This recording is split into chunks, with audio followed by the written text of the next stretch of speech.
Hello everyone. So in today's video we will talk about traumatic quadriplegia. Previous video में हमने बात करी थी ट्रोमेटिक पैराप्लीजिया की और इसमें हम बात करेंगे ट्रोमेटिक क्वाड्रिप्लीजिया की। ट्रोमेटिक क्वाड्रिप्लीजिया होता क्या है, उसके कॉजेज़ क्या होते हैं, उसके सिम्टम्स क्या होते हैं और सबसे मेन चीज़ रोल ऑफ फिजियोथेरेपी क्या होती है ट्रोमेटिक क्वाड्रिप्लीजिया में। ठीक है, तो I think we should start. So, traumatic quadriplegia, also known as tetraplegia, refers to paralysis caused by injury to the cervical मतलब neck area, cervical spinal cord, leading to impaired motor or sensory function in the upper and lower limbs as well as the trunk. The severity depends on the level and extent of the spinal cord injury. तो traumatic क्वाड्रिप्लीजिया को टेट्राप्लीजिया भी कहा गया है क्योंकि quad का मतलब और टेट्रा का मतलब होता है 4, नंबर ऑफ 4। ठीक है, मतलब उसमें कुछ ना कुछ 4 से रिलेटेड है। तो क्वाड्रिप्लीजिया और टेट्राप्लीजिया मतलब एक ही बात है, उसको दूसरा नाम है टेट्राप्लीजिया। इसका मतलब होता है paralysis caused by injury to the cervical neck leading to impaired motor and sensory function, मतलब कि कुछ ना कुछ स्पाइनल कोड में इंजरी हुई है, सर्वाइकल नेक में इंजरी हुई है। सर्वाइकल वाली नेक में अगर इंजरी होगी तो क्या होगा, वो अपर बॉडी में भी स्पाइनल नर्व्स वो है उसकी, ठीक है, फंक्शन है। तो अगर कुछ भी स्पाइनल कोड में इंजरी होगी तो सारा कुछ पूरी की पूरी बॉडी एक तरीके से पैरालिसिस हो जाएगी। प्लीजिया मतलब पैरालिसिस, क्वाड्री मतलब 4 चारों लिम्ब में पैरालिसिस हो जाएगी। ठीक है, दोनों हाथ, दोनों पैर और ट्रंक भी इन्वॉल्व होगा। हो सकता है कि मोटर फंक्शन इम्पेयर्ड हुए, हो सकता है सेंसरी, और हो सकता है both upper and lower limb में, दोनों में, एज वेल एज ट्रंक में। और जो इसकी सीवियरिटी होगी, मतलब कितना सीवियर हुआ है क्वाड्रिप्लीजिया, ठीक है, उसके लेवल और एक्सटेंट पे डिपेंड करेगी कि कौन से लेवल पे हुई है, स्पाइनल कोड के कौन से लेवल पे इंजरी हुई है, उस पर डिपेंड करेगा कि कितनी सीवियर है। कि सर्वाइकल में C2 C3 के बीच में हुई है, C1 C2 के बीच में हुई है, कहाँ पर हुई है। ठीक है, अब बात करते हैं कॉजेज़ की कि क्या कारण है इसके। कॉजेज़ की बात करते हैं तो मोटर व्हीकल एक्सीडेंट्स, मतलब कि आप कहीं जा रहे हैं और आपका एक्सीडेंट हो जाता है तो उसमें सबसे ज़्यादा मोस्ट कॉमन देखा गया है क्वाड्रिप्लीजिया का। ठीक है, फॉल फ्रॉम हाइट, फॉल्स मतलब कहीं ऊपर से गिर गए हो गलती से या फिर कूद गए हो जानबूझ के, तो ऊपर से गिरना या कूदना। ठीक है, sport injuries like diving, contact sports, मतलब ऐसी स्पोर्ट्स इंजरीज जैसे कि डाइविंग, डाइव करना, ठीक है, या फिर जिम्नास्टिक में भी, या ऐसे कॉन्टेक्ट वाले स्पोर्ट्स जिसमें आप और अपोजिट पर्सन ज़्यादा थोड़ा पास पास कॉन्टेक्ट में है, वो वाले sports. Next is violence, gun shot wounds, किसी ने आपको बंदूक से ऐसे गोली मार दी हो या फिर कोई नाइफ से आपको स्टैब कर दिया हो किसी ने, या लड़ाई झगड़े में कोई वायलेंस के टाइम पे आपकी सर्वाइकल इंजरी हो गई हो या स्पाइनल कोड में इंजरी हो गई हो, उसके कारण भी क्वाड्रिप्लीजिया हो जाता है। इंडस्ट्रियल और वर्क प्लेस एक्सीडेंट्स, ठीक है, जहाँ पे आप काम करते हैं वहाँ पे कोई एक्सीडेंट, ऐसी कोई दुर्घटना घट गई हो जिसके कारण आपको क्वाड्रिप्लीजिया हो गया है। देखो, क्वाड्रिप्लीजिया हो जाता है हमारे ब्लड प्रेशर मतलब हाई हो जाए और स्ट्रोक वाली कंडीशन हो जाए, या फिर ब्रेन के अंदर ब्लड वेसल रप्चर हो जाए, लेकिन वो नॉर्मल क्वाड्रिप्लीजिया होगा, वो ट्रोमेटिक क्वाड्रिप्लीजिया नहीं होगा। यहाँ पर हम बात कर रहे हैं ट्रोमेटिक, ट्रोमा, किसी ना किसी चोट के थ्रू या कोई ट्रोमा, कोई एक्सटर्नल फोर्स अप्लाई की गई है आपकी बॉडी पे, ठीक है, उसके थ्रू बात कर रहे हैं हम। तो उसके यही सारे कारण होंगे। बात करते हैं अब हम सिम्टम्स की। सिम्टम्स क्या क्या देखने को मिलेंगे?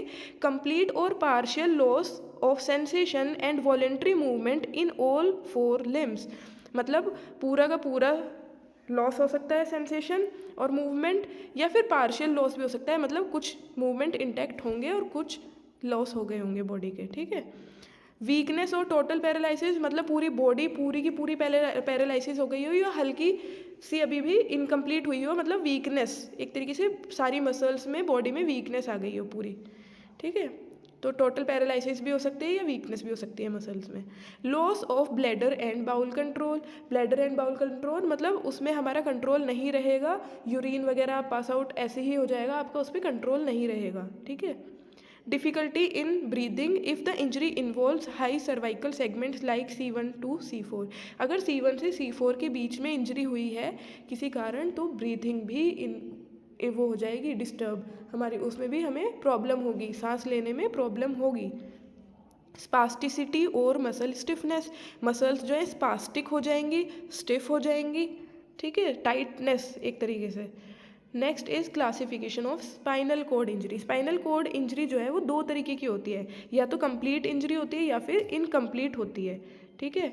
अगर हम कंप्लीट की बात करें तो total loss of motor and sensory function below the level of injury.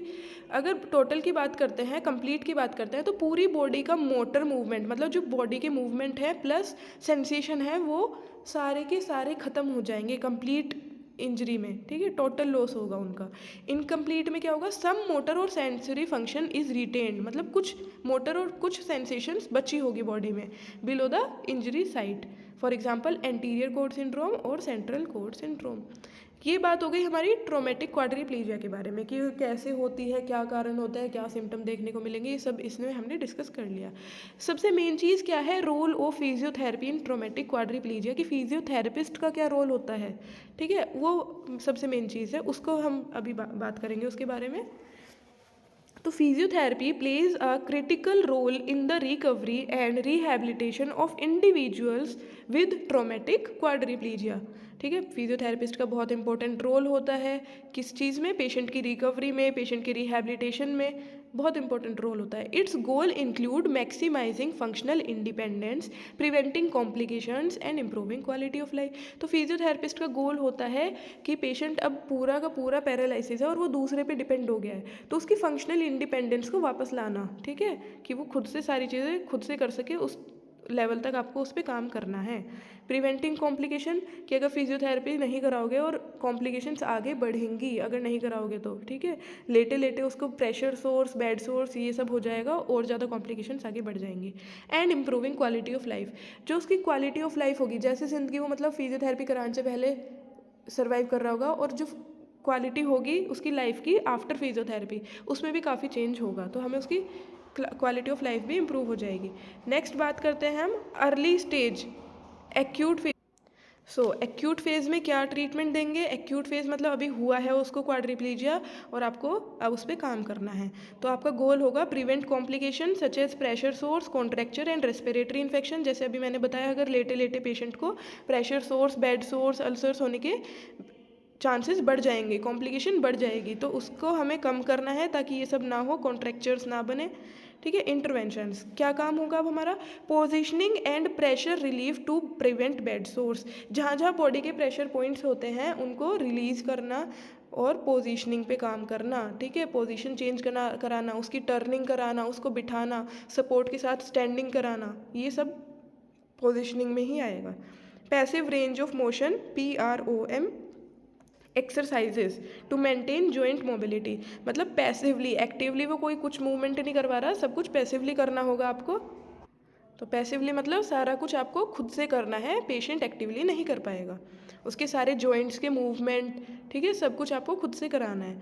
Next is breathing exercise, उसकी ब्रीथिंग एक्सरसाइज भी आपको करानी होगी, क्योंकि लेटे लेटे उसके और कॉम्प्लिकेशंस बढ़ेंगे, ब्रीथिंग में भी डिस्टर्बेंस होगी, तो diaphragmatic breathing exercise, assisted coughing to improve respiratory function, ताकि उसका रेस्पिरेटरी सिस्टम सही रहे, वो अच्छे से फंक्शन करे, तो आपको ब्रीथिंग एक्सरसाइज भी करानी होगी। उसको डायफ्रैग्मेटिक ब्रीथिंग करानी है, उसको डीप ब्रीथिंग एक्सरसाइज करानी है। कफ बोलो उसको कि खांसे और कुछ भी ऐसा लग रहा है उसको कि कुछ रुकावट हो रही है, म्यूकस है, तो उसको बाहर निकाले, ठीक है। Splinting for proper limb positioning to prevent contractures, ठीक है, प्रॉपर लिम्ब पोजिशनिंग, आपको लिम्ब्स के प्रॉपर मूवमेंट कराने हैं, तो वही सब। अब बात करते हैं सब एक्यूट स्टेज की, पोस्ट सर्जिकल और स्टेबलाइज्ड फेज, मतलब अगर उसकी कोई चोट ऐसी लग गई और सर्जरी हुई है, उसके बाद की क्या फिजियोथेरेपी चलेगी।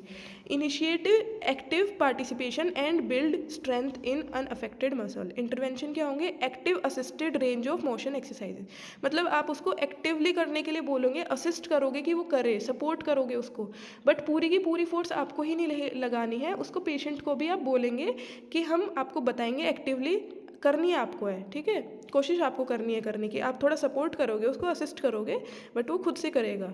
तो ये होती है active assisted range of motion exercises and strengthening exercises for partially functioning muscles. और स्ट्रेंथनिंग एक्सरसाइज कराएंगे किन मसल्स की, जो थोड़ी बहुत पार्शियल फंक्शन कर रही हैं, हल्का फुल्का उनमें पावर है, तो आप उसकी स्ट्रेंथनिंग एक्सरसाइज कराएंगे।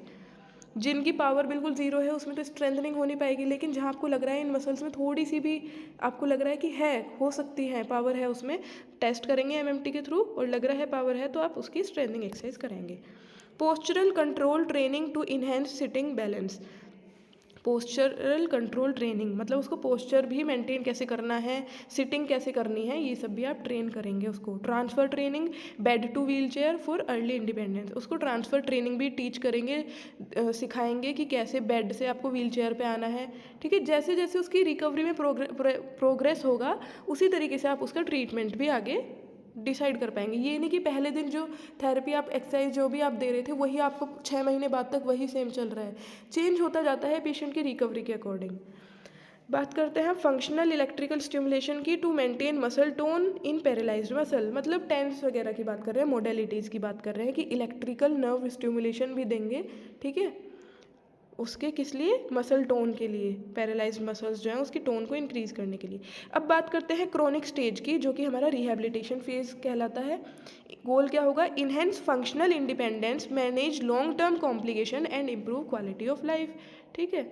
नेक्स्ट है interventions, wheel chair mobility training for indoor and outdoor environment. अब आपको लग रहा है रिकवरी अच्छी हो रही है तो उसको अच्छे से wheel chair mobility training proper देनी है आपको, गेट ट्रेनिंग देनी है। गेट ट्रेनिंग मतलब यू चलने का तरीका, पहले आप उसको प्रॉपर सपोर्ट से चलवाना है, धीरे धीरे उसको असिस्टिव डिवाइसेस पे लेके आना है, लाइक वॉकर्स, स्टिक्स, इन पे भी लेके आ सकते हैं आप। Spasticity management with stretching, hydrotherapy and modalities like TENS. Spastic है मसल, काफ़ी टाइट है, चल नहीं पा रहा है पेशेंट, तो उसकी प्रॉपर स्ट्रेचिंग करानी है, ठीक है। अपर लिम लोअर लिम दोनों की बात कर रहे हैं। Strength and endurance training for upper body muscles to assist in transverse and wheelchair propulsion, ठीक है। स्ट्रेंथनिंग करानी है, और क्या कराना है, एंड्योरेंस ट्रेनिंग करानी है, सहन शक्ति वाली, मतलब उसको पेनफुल भी रहेगी बट आपको पूरा उसके ऊपर अच्छे से 100% आपको काम करना है पेशेंट के ऊपर, क्योंकि जो क्वाड्रिप्लीजिया वाला पेशेंट है उस पर आपकी बॉडी की बहुत स्ट्रेंथ लगती है, ठीक है, सब कुछ पैसिवली करना पड़ता है, तो आपको अपनी पूरी स्ट्रेंथ लगा के उसकी स्ट्रेंथ वापस लेके आनी है, ठीक है।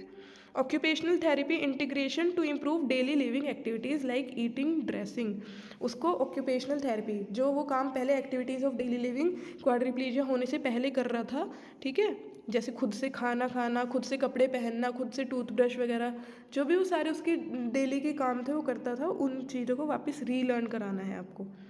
Next is psychological support, encouraging patient motivation through task oriented exercises, educating caregivers on home based care strategies, addressing mental health challenges such as depression and anxiety related to disability.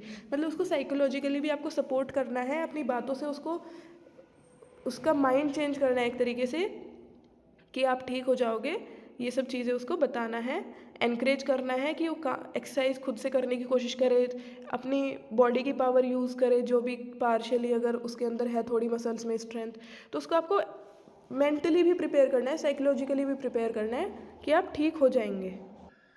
अब बात करते हैं advancements in physiotherapy for क्वाड्रिप्लीजिया, कि अब आगे क्या advance techniques आ गई हैं फिजियोथेरेपी में क्वाड्रिप्लीजिया के लिए।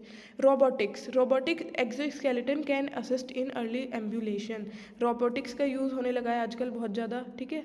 Virtual reality VR enhances engagement to in exercises, stem cell therapy integration, a promising adjacent to improve neural recovery, hydrotherapy buoyancy reduces to load on joints and facilitates mobility exercises। ये सब बहुत advance techniques है जो आजकल market में आ गई हैं, जो लोग यूज़ करके क्वाड्रिप्लीजिया के पेशेंट पे अप्लाई करते हैं। Physiotherapy is integral to improving outcomes, helping patients regain as much independence as possible and adapting to a new way of life following a traumatic quadriplegia injury. Physiotherapy एक बहुत अच्छा उसका result आता है physiotherapy का, कोई पेशेंट कराता है अगर फिजियोथेरेपी तो उसका जो आउटकम होता है वो बहुत अच्छा होता है, पेशेंट वापस अपनी डेली लिविंग एक्टिविटीज़ पे आ जाता है, करने लगता है। इसका जो फ़ायदा है ना काफ़ी देखने को मिला है। सो यही सब काफ़ी है आज ट्रॉमेटिक क्वाड्रिप्लीजिया के बारे में। तो हमारा ट्रॉमेटिक क्वाड्रिप्लीजिया और ट्रॉमेटिक पैराप्लीजिया कंप्लीट हो गया है। पैराप्लीजिया वाली वीडियो देखने के लिए आप इससे प्रीवियस वीडियो जो है वो देख सकते हैं। So thank you class. किसी की कोई क्वेरी हो तो आप अपना कमेंट सेक्शन में पूछ सकते हैं।